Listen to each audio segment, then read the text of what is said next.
بسم اللہ الرحمن الرحیم۔ عزیز اور دوستو، السلام علیکم ورحمۃ اللہ وبرکاتہ۔ آج ہم نماز کی شرائط اور نماز کے فرائض کے بارے میں بات کریں گے، جو کہ اسلام کی نماز کی اہمیت بہت بلند رکھتی ہے۔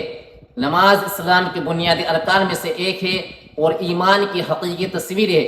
اللہ تعالیٰ نے قرآن مجید میں فرمایا، ان الصلاۃ تنہی عن الفحشاء والمنکر، اور اس آیت کا ترجمہ یہ ہے، نماز قائم کرو، یقیناً نماز بے حیائی اور برے کاموں سے روکتی ہے۔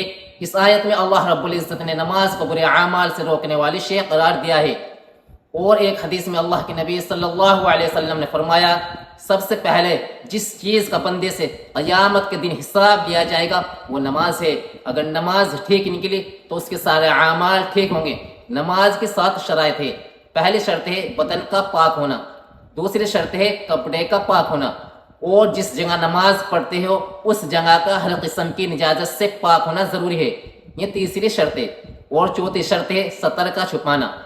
مرد کا سطر ہے ناف سے گھٹنوں کے نیچے تک، اور عورتوں کا سطر ہے منہ کی ٹکلی، دونوں ہتھیلیاں اور دونوں پاؤں، تلووں کے علاوہ سارا جسم چھپانا لازمی ضروری ہے۔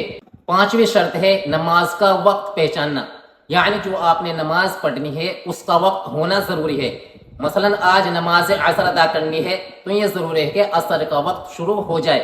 اگر وقت عصر شروع ہونے سے پہلے نماز پڑھ لی تو نماز نہیں ہوگی۔ چھٹی شرط ہے قبلے کی طرف رخ کرنا، یعنی نماز میں قبلہ کعبے کی طرف منہ کرنا۔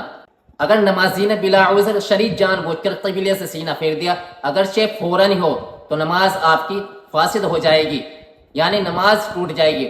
اور اگر بلا ارادہ سینہ پھر گیا، بقدر 3 بار سبحان اللہ کہنے سے وقفے سے پہلے واپس قبلہ رخ ہو گیا تو نماز فاسد نہیں ہوگی، یعنی نماز آپ کی ہو جائے گی۔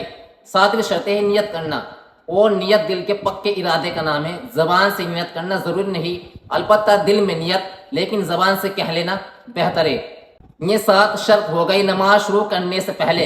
امید کرتا ہوں کہ آپ کو نماز کی 7 شرائط سمجھ میں آ گئی ہوگی۔ اور نماز میں 6 فرض ہوتے ہیں۔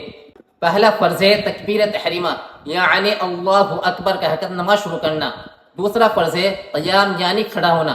اگر آدمی کھڑے ہونے پر قادر ہو تو بغیر کھڑے ہوئے نماز صحیح نہیں ہوتی، یعنی آپ کی نماز ہی نہیں ہوئی۔ اور اگر بیٹھ کر اللہ اکبر کہا پھر کھڑا ہو گیا تو آپ کی نماز شروع ہی نہیں ہوئی۔ تیسرا فرض ہے قرات کرنا، یعنی کلام پاک پڑھنا۔ چوتھا فرض ہے رکوع کرنا، یعنی اتنا جھکنا کہ ہاتھ بڑھائے تو گھٹنوں تک پہنچ جائے، یہ رکوع کا ادنا درجہ ہے۔ اور پورا یہ ہے کہ پیٹھ سیدھے برابر ہو جائے۔ پانچواں فرض ہے سجدے کرنا، یعنی ہر رکعت میں 2 مرتبہ سجدہ کرنا فرض ہے۔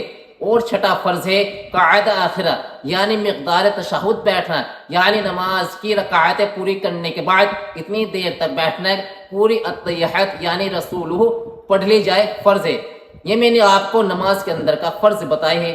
سامعین کرام، نماز ہماری زندگی کا ایک اہم حصہ ہے، اور یہ ہمیں اللہ کے قریب لانے کا ذریعہ ہے۔ ہمیں چاہیے کہ ہم اپنی نمازوں کو پابندی سے ادا کریں اور اپنے دل میں خشوع و خضوع پیدا کریں۔ اللہ رب العزت ہمیں اپنی نمازوں کو وقت پر ادا کرنے کی توفیق عطا فرمائے، آمین۔ اس ویڈیو کو لائک کریں، پھر ملیں گے انشاءاللہ۔ اچھے سے اپنا خیال رکھیں۔ السلام علیکم ورحمۃ اللہ وبرکاتہ۔